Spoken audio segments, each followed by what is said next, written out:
Quiero dejar a nuestro segundo charlista, él es bien conocido en la industria, don Patrick Dempster, máster en Ciencias de la Acuicultura en la Universidad Stirling, bachiller en Ciencias Biológicas e ingeniero agrónomo de la Universidad Católica. Él es gerente general de Aquagen y nos va a presentar su charla Relevancia de una visión de sistemas al innovar, algunos ejemplos particulares. Voy a dejar aquí el reloj. Ahí está. Ahí, aquí. Dale, ¿cómo es?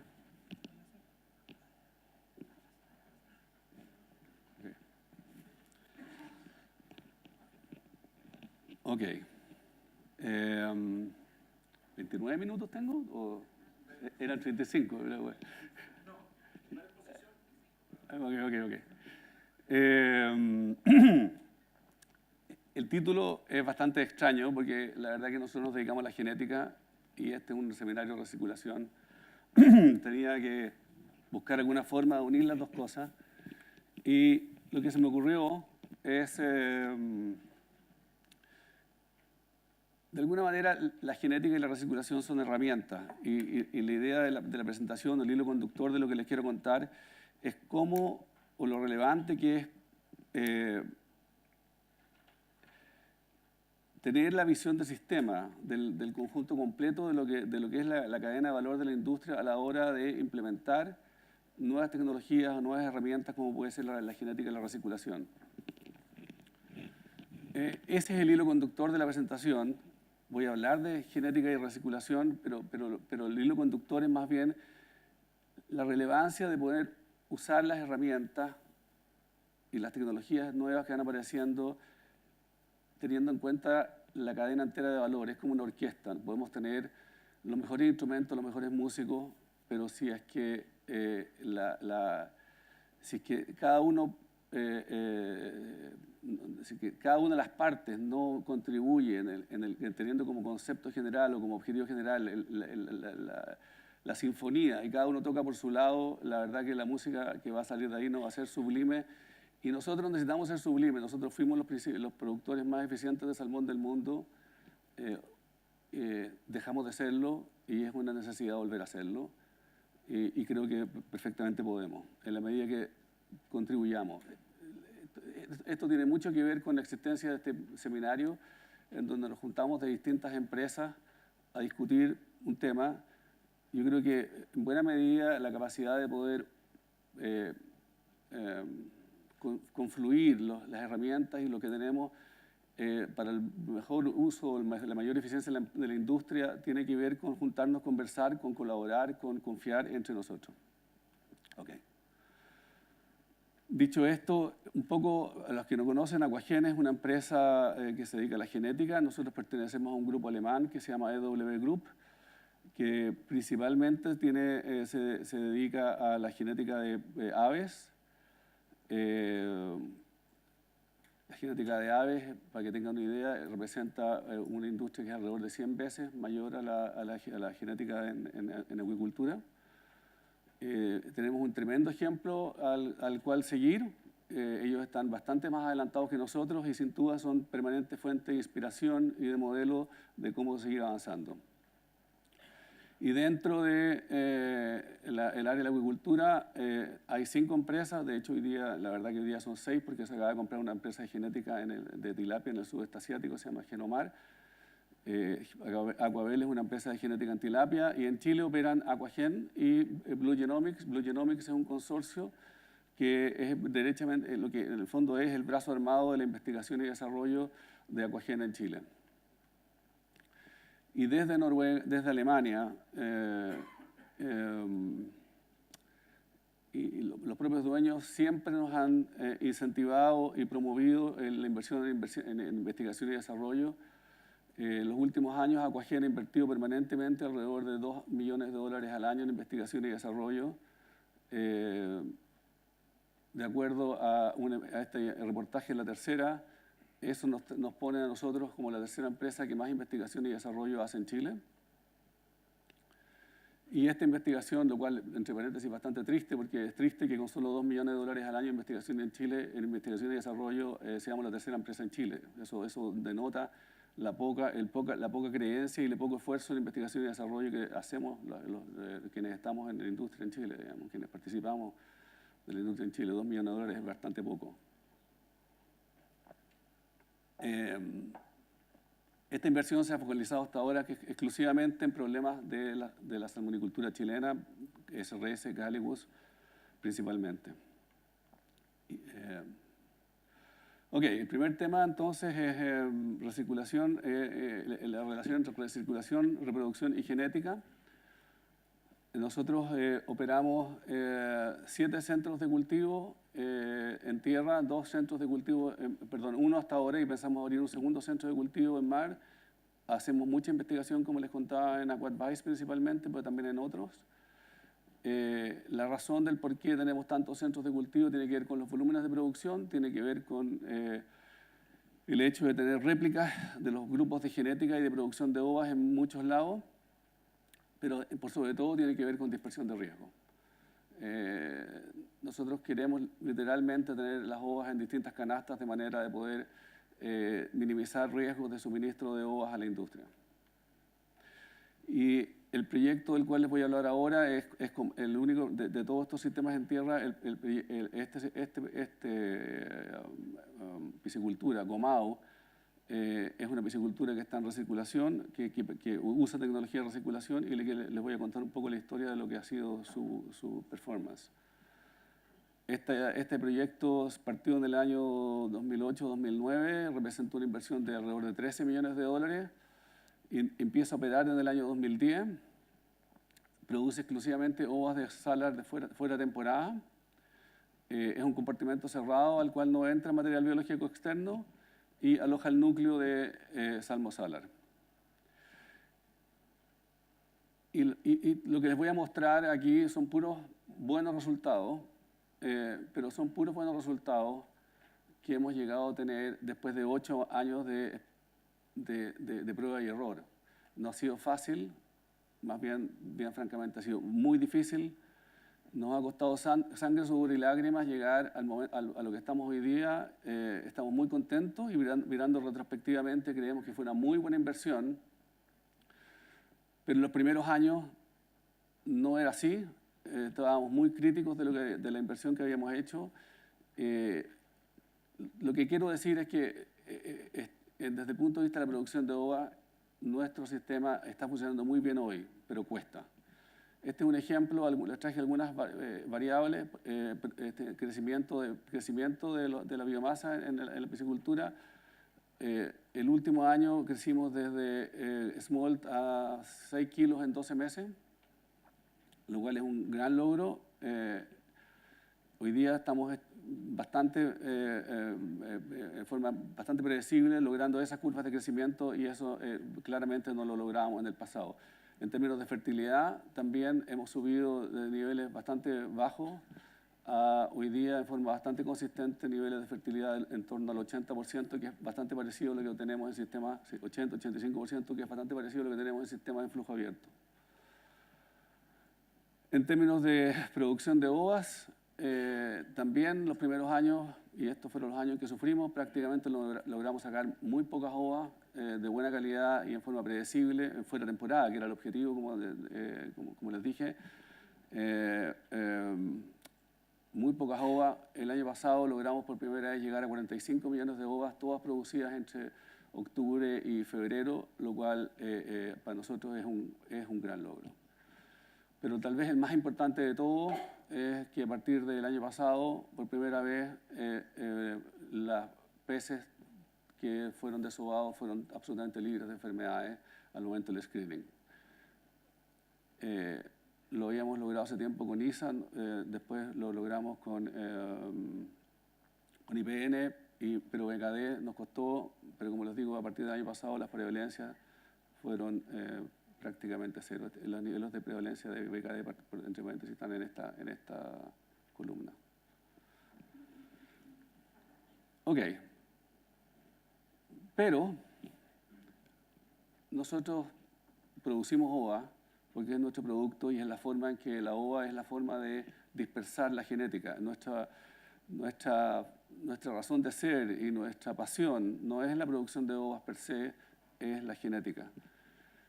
Y el progreso genético es tremendamente importante y básicamente depende de tres cosas bastante simples.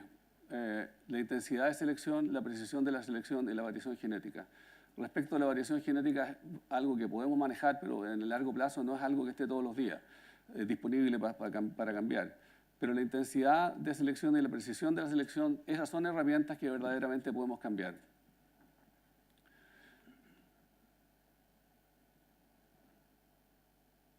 Cuando hablando de intensidad de selección, exacto, de esto es lo que estamos hablando, digamos. En esta sala podríamos tener, estoy seguro que si tenemos que armar un equipo de fútbol, y entre paréntesis el equipo de fútbol que queremos armar no es el equipo de fútbol de Aquagen, sino que es el equipo de fútbol de toda la industria. Lo que hacemos nosotros y lo que hacemos todos los que estamos en genética no es hacer un producto para nosotros, es un producto para ustedes. Y las diferencias que se pueden lograr cuando uno aplica presiones de selección altas, efectivamente son estas. Mientras más presión de selección podemos aplicar, el incremento marginal del progreso genético no es lineal, es exponencial, por la forma de la curva normal. Entonces, mientras más nos podemos centrar en este punto, la pendiente, la ganancia genética, aumenta muchísimo. Si nosotros tenemos que estar, por ejemplo, seleccionando el 50% mejor de los individuos, solo podremos optar a progresos genéticos de en torno al 10% por año.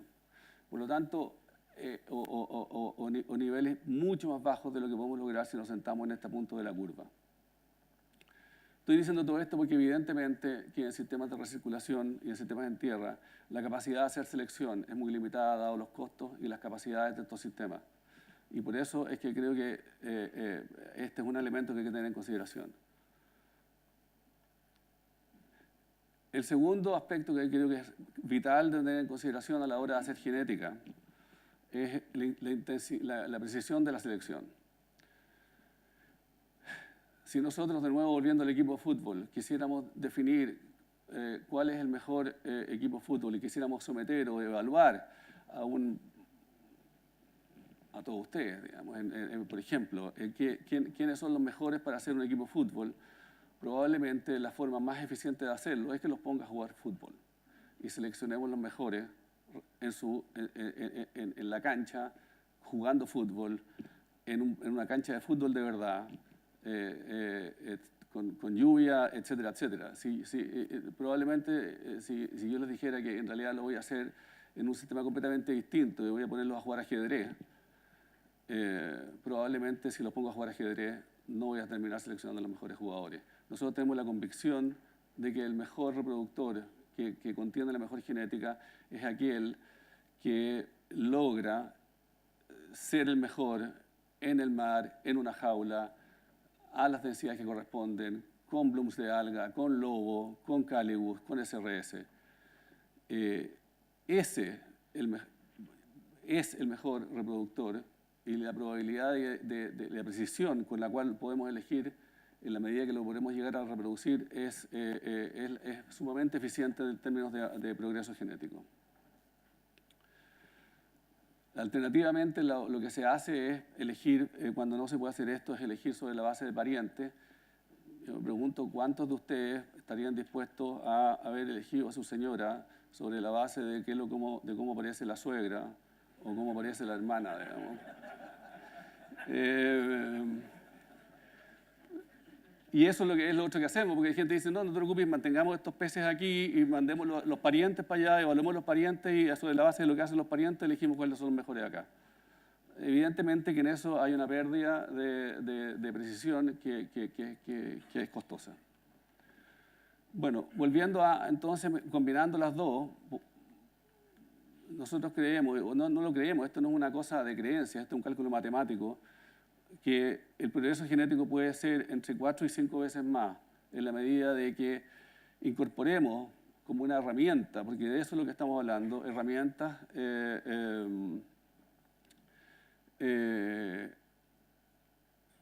de genética a los sistemas abiertos. No creo yo que decir, ok, los sistemas de recirculación son todo y esto solo debemos restringir nuestro sistema a esta herramienta, no nos parece razonable.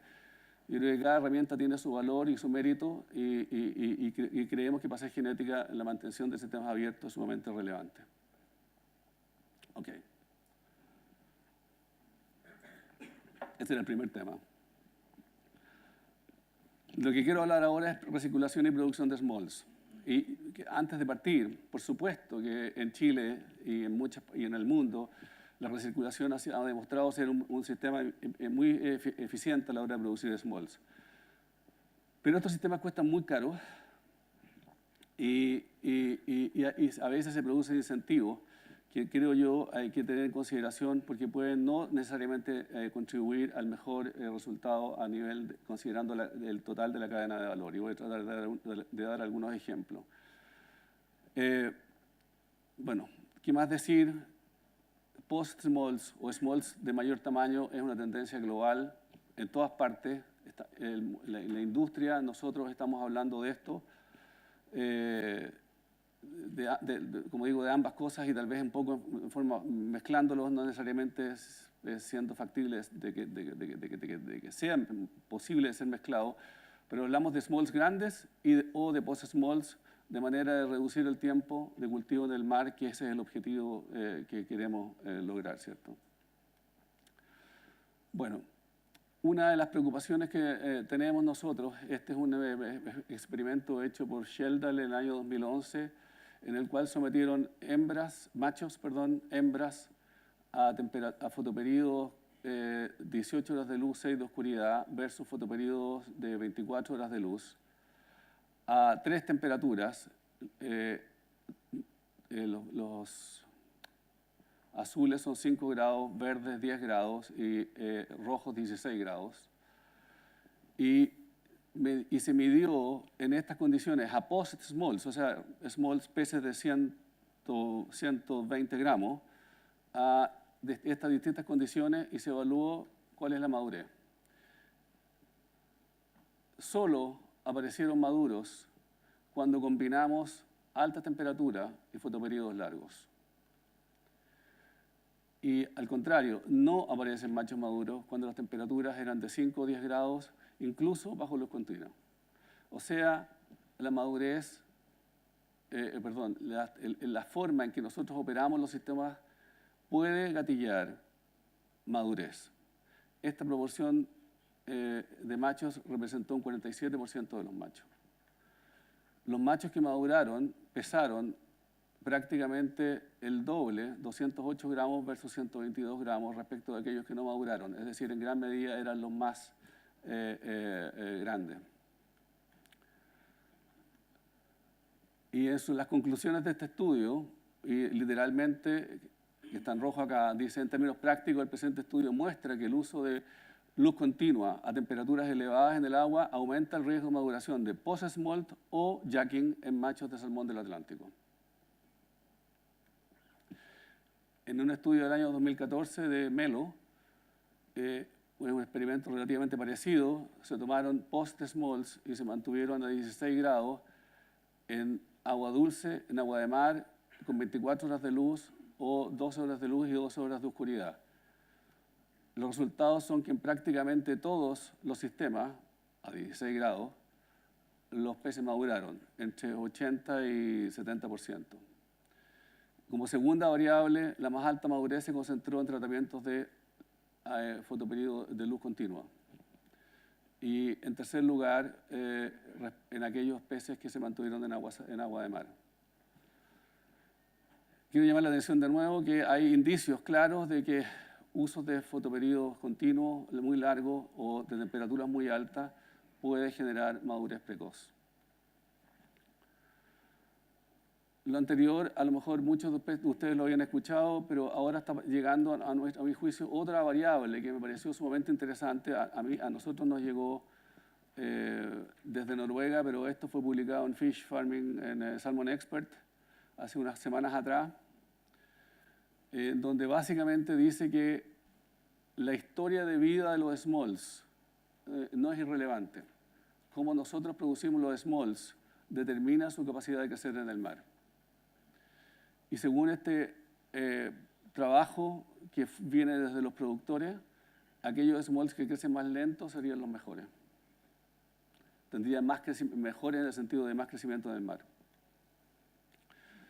Ayer, después de mucho indagar, me conseguí desde Noruega la presentación que fue usada como base de ese artículo. Está en noruego, pero lo traduje. No sé cómo quedó, pero veamos. Lo que ellos hicieron entonces, este productor, y esto es muy interesante porque esto es innovación que viene desde los productores, lo que ellos hicieron fue tomar smolts y los crecieron hasta 100 gramos a temperaturas altas, entonces lograron smolts en periodos muy cortos de tiempo, y tomaron smolts que lo mantuvieron en agua fría y por supuesto que tuvieron un periodo de smoltificación bastante más largo, me parece que es 15 meses en este caso. Y después tomaron estos smolts y los pusieron en el mar, y los smolts de agua caliente producidos en agua rápido llegaron a crecer a 5 kilos en 16 meses, mientras que los de agua fría llegaron a crecer a 5 kilos en 12 meses. En suma, en los tres modos de producir smolt, el tiempo desde primera alimentación a cosecha, a 5 kilos, fue 27,5, 27,7, 28 meses, es decir, bastante constante. Esto es sumamente interesante porque mostraría que, de nuevo, cómo producimos los smolts no es indiferente. Buscando este artículo, encontré este otro, que es una presentación de Nofima, otro centro de investigación muy importante en Noruega, en donde desgraciadamente no se ve aquí, pero aquí se ve. Pero créame que aquí dice que la hipótesis del proyecto es que en periodos más largos en pisciculturas mejora la tasa de crecimiento del mar, disminuyendo la exposición de riesgo a sistemas abiertos. O sea, esta innovación que viene desde los productores tendría cierto asidero científico, puesto que habrían instituciones como Nofima que están dispuestas a estudiarlo. Y el fundamento biológico que habría detrás de esto es muy interesante. Esto no ha sido medido en salmón del Atlántico que yo sepa, pero sí ha sido medido en otras especies y tiene que ver que la temperatura a la cual producimos las larvas, los juveniles, produce una estructura muscular del músculo distinto. Temperaturas frías, en otras especies, insisto, esto queda por ser demostrado, tienden a producir hiperplasia, es decir, músculo con muchas células pequeñas. En cambio, creciendo los smolts a temperaturas altas, se producirían hipertrofia, es decir, células más grandes, menos células más grandes. Y esta diferente estructura del músculo, la que después, al ser transferida en el mar, la hipótesis sería que es la que explica que el crecimiento en el mar puede ser mayor. Ok. De nuevo quiero volver atrás, antes de entrar en este tema nuevo que es genética. ¿Cuánto me queda? 6 minutos.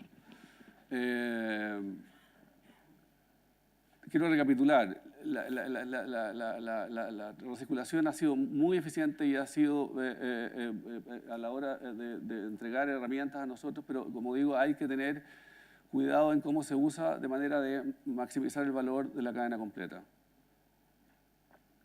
Y quiero con este punto hacer exactamente la misma analogía, pero ahora con la genética. También fue interesante, esta historia que les voy a contar no viene de Aquagen, viene de los productores. Y la historia empieza así, esto empieza con el bloom de alga del año 2016, en donde básicamente hubo una zona muy grande de la zona acuícola chilena que fue afectada. Entonces la pregunta que nos hicieron algunos productores fue decir cómo la genética puede contribuir a reducir los riesgos para hacer acuicultura en esta zona tan amplia de cultivo. Y la respuesta obvia fue decir,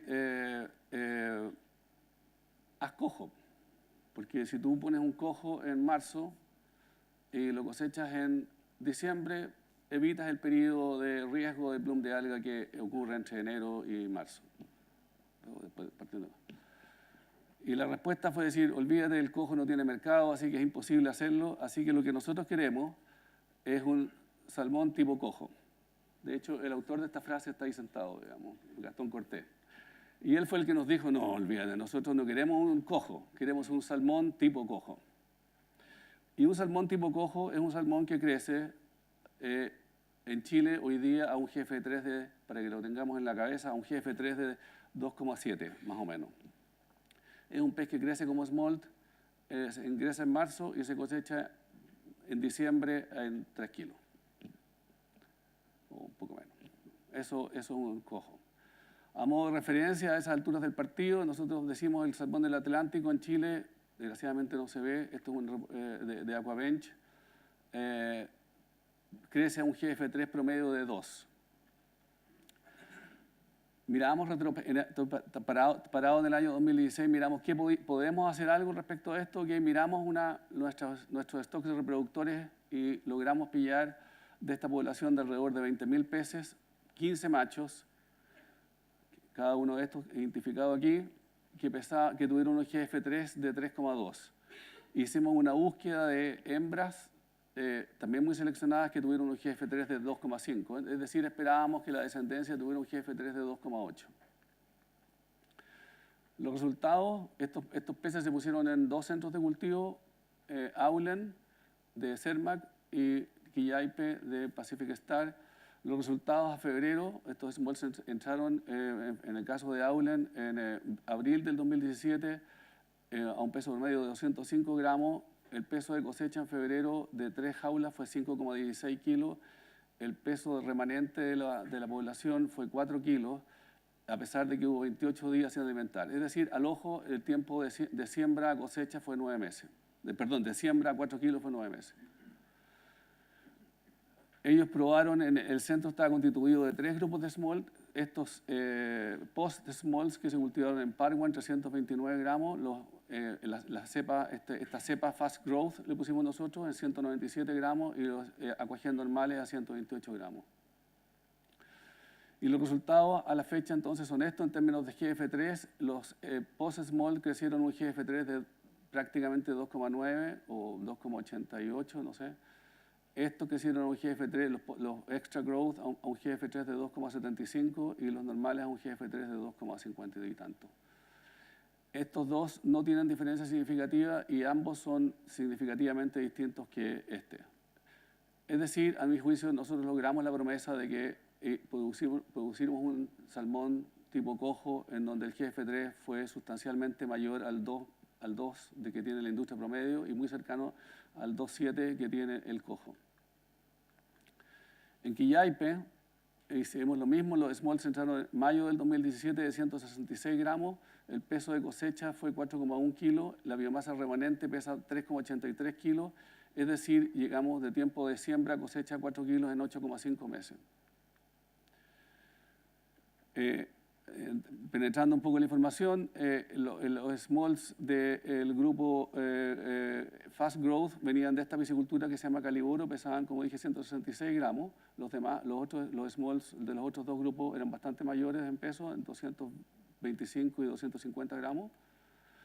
Y los GF3 logrados en este caso fueron para el grupo Fast Growth un poquito arriba de 3.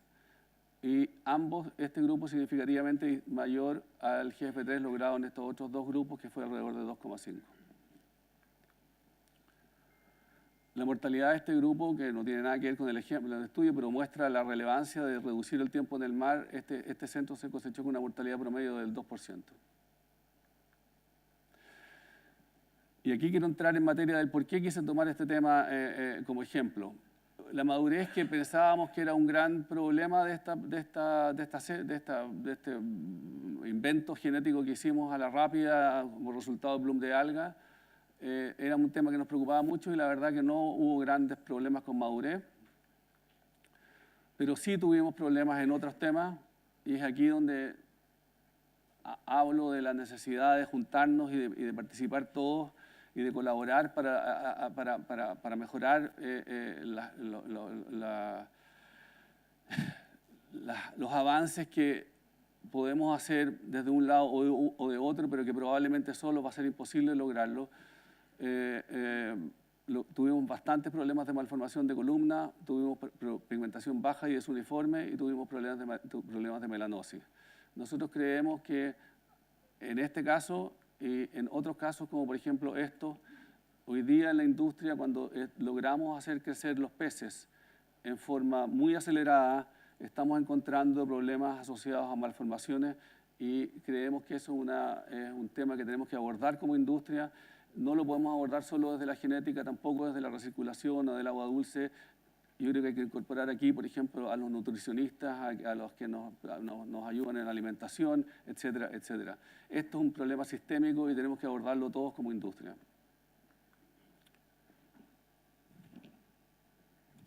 Un minuto. Estoy terminando.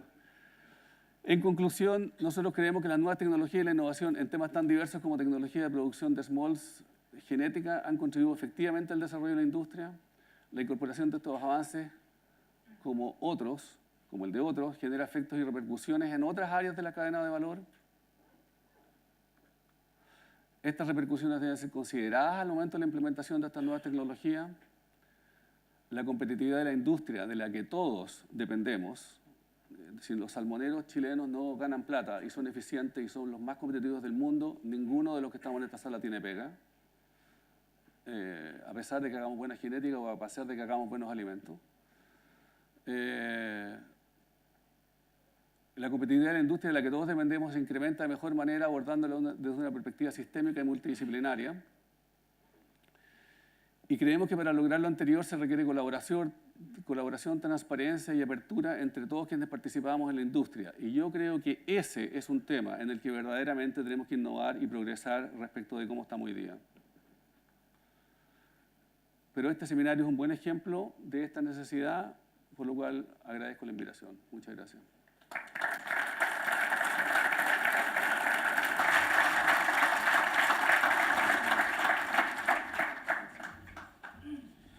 Muy interesante la presentación de Patrick y realmente le damos las gracias por esta apertura, ¿no es cierto?, de los datos, ¿no es cierto?, y que realmente tengamos ese sentido de estos seminarios, ¿no es cierto?, de abrirnos, de mostrar datos que realmente aportan a la industria y podamos sacar provecho. ¿Preguntas? ¿Tenemos un micrófono por ahí? ¿Sí? No veo mucho, pero acá. ¿Preguntas? ¿Tenemos más? Acá, don Cristian Sotel. Allá, por favor. Muy buena tu presentación, Patrick. Le agradezco. Perdón. ¿Se escucha o no? ¿Ahí sí? Sí. Ya. Mi consulta es con respecto a si has visto diferencias en los reproductores mantenidos en agua dulce versus los reproductores que han tenido un proceso normal en todo lo que es el desempeño productivo. En el desempeño productivo hemos visto en la progenie de esos reproductores.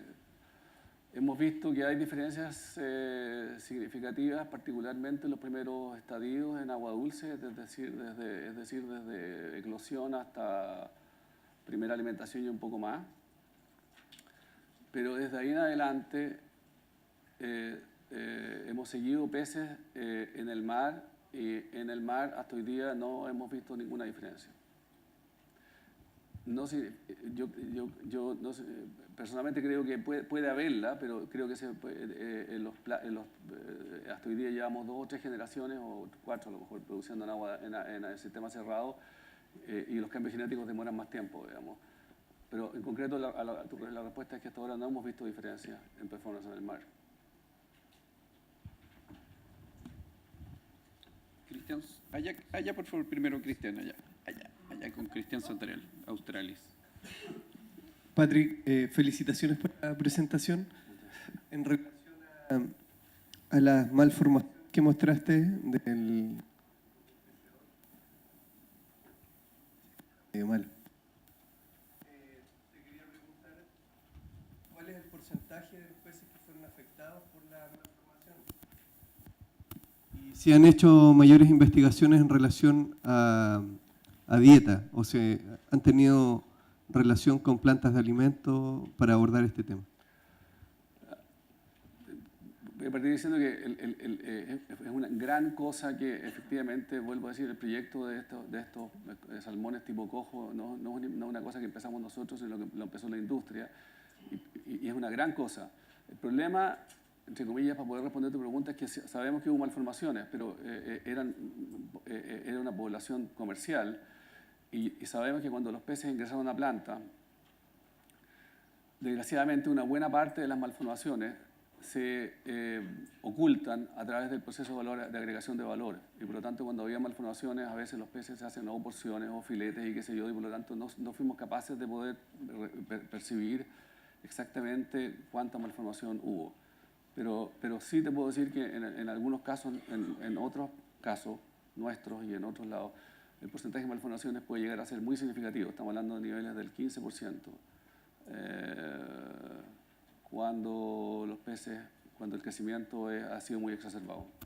¿Por qué crees tú que hubo menor pigmentación en estos peces o tú mencionaste que había problemas de pigmento? No tengo una respuesta, pero en concreto lo que tengo, no lo sé, pero lo que puedo decir es que finalmente la empresa subió los niveles de pigmentación. Esto fue algo que se detectó un poco más temprano, antes que la cosecha, por lo tanto se subieron los niveles de pigmentación y finalmente los problemas de pigmentación tendieron a desaparecer, pero hubo que consumir más pigmento.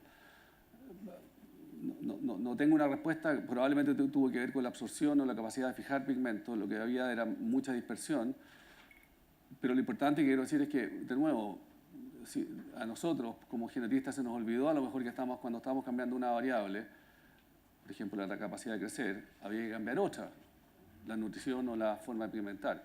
Y eso es lo que quiero resaltar en esta reunión. No tengo claro, pero sí ahora ya sabemos que si vamos a cambiar una variable, tenemos que preocuparnos de que a lo mejor el proceso de pigmentación tiene que ser distinto al que usamos normalmente en cepas que a lo mejor no crecen tanto. No sé si alguien de Biomar puede complementar la pregunta de malformaciones y dieta. Vamos a llevar el micrófono a Michael Adler, director técnico.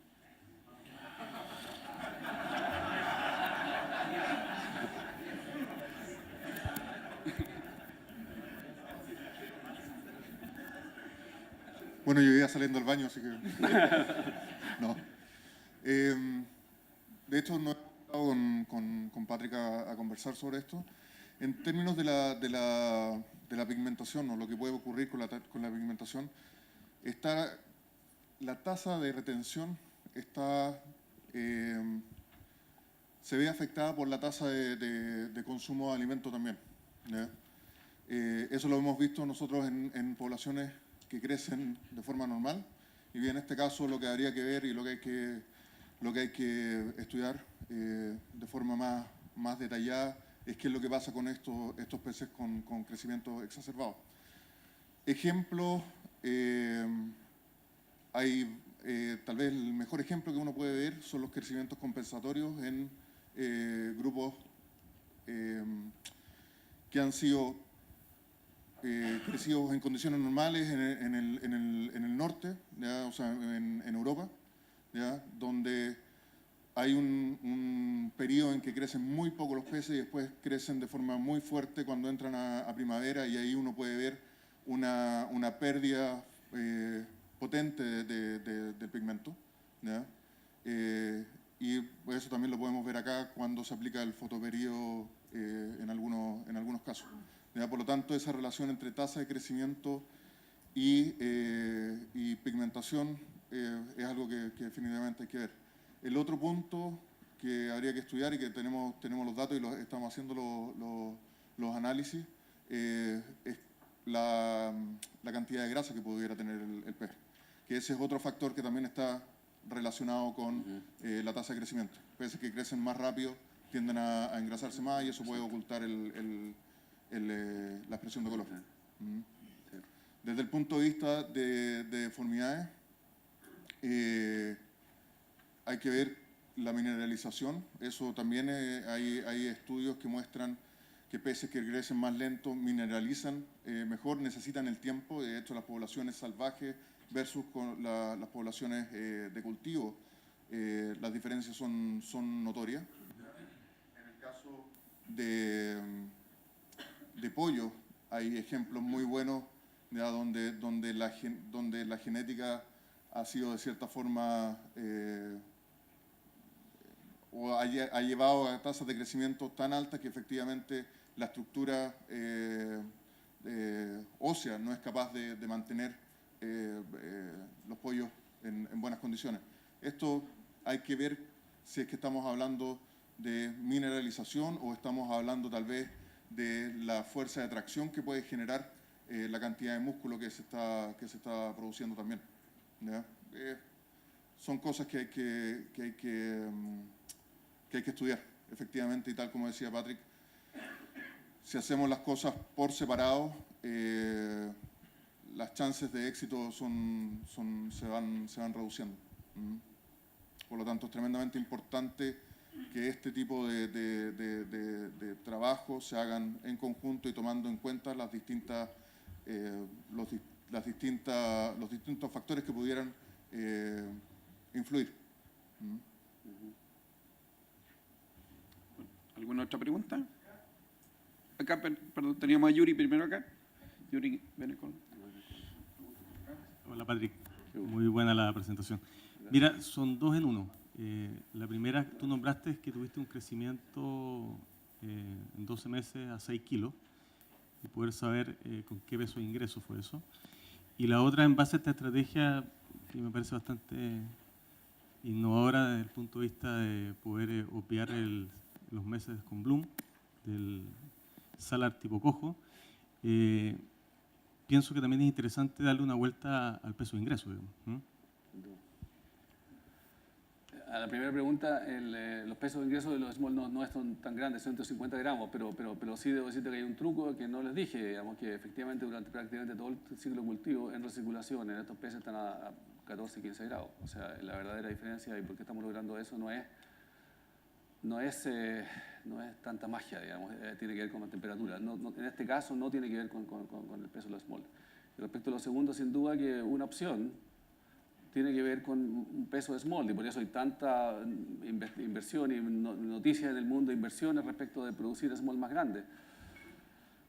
Bueno, pero al mismo tiempo aparecen estas otras cosas que a lo mejor small no tan grandes, pero más viejos. Aprendí que en noruego viejo se dice gamle smolts. Pueden también producir un crecimiento mayor a pesar de no ser tan grande. Entonces puede ser otra opción. Pero sí, sin duda que el small más grande es una opción. Tenemos una pregunta ya. Acá, buenos días. En relación a cuando yo tengo los candidatos adecuados, ¿cuánto tiempo demora en obtener los resultados de un producto, llámese comercial, como se quiere decir? Y en estas deformaciones que se hablaron, ¿en qué podría o qué porcentaje de incidencia podría tener la consanguinidad?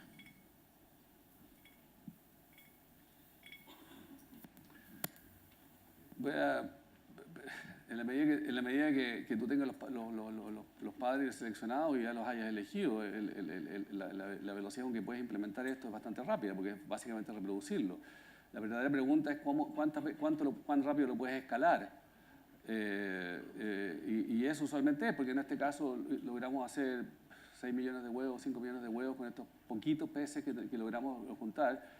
Si esto se transformara en un proyecto de más envergadura y agarrar a vuelo, por supuesto que el ir produciendo las poblaciones y las líneas genéticas para llegar a esto demoraría mucho más. Entonces, para producir unos pocos millones de ovas, rápido.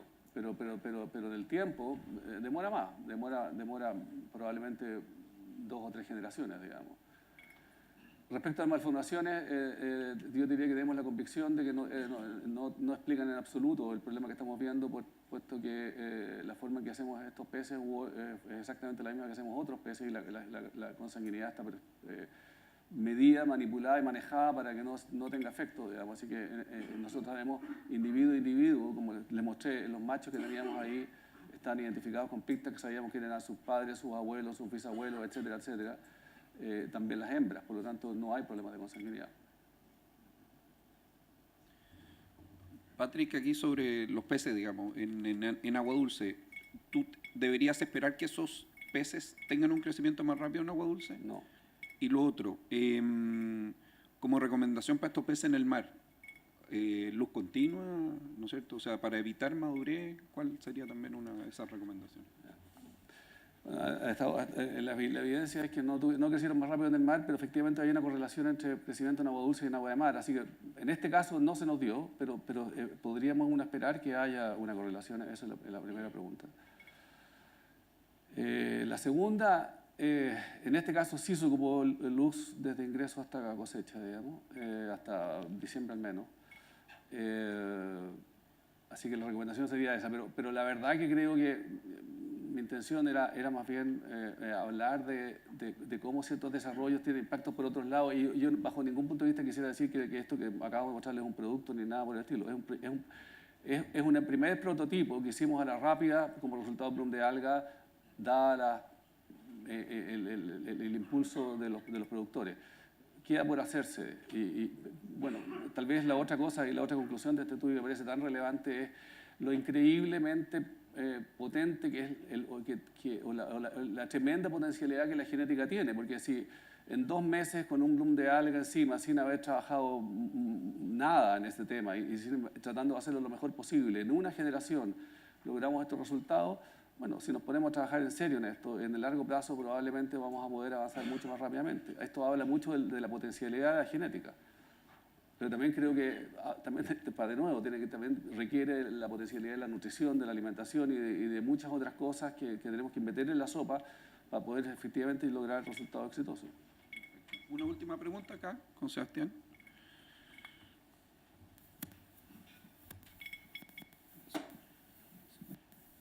Hola, Patrick. Consulta un poco más enfocada al sistema o al ambiente de la piscicultura de origen, un poco basándome en la presentación de Niva. Si hay alguna diferencia entre estas ovas o al performance de producido en recirculación, ya sea comado o como origen de flujo abierto, ya sea en melipeuco, como productivo, crecimiento, rendimiento en el tiempo, más que como ova en sí.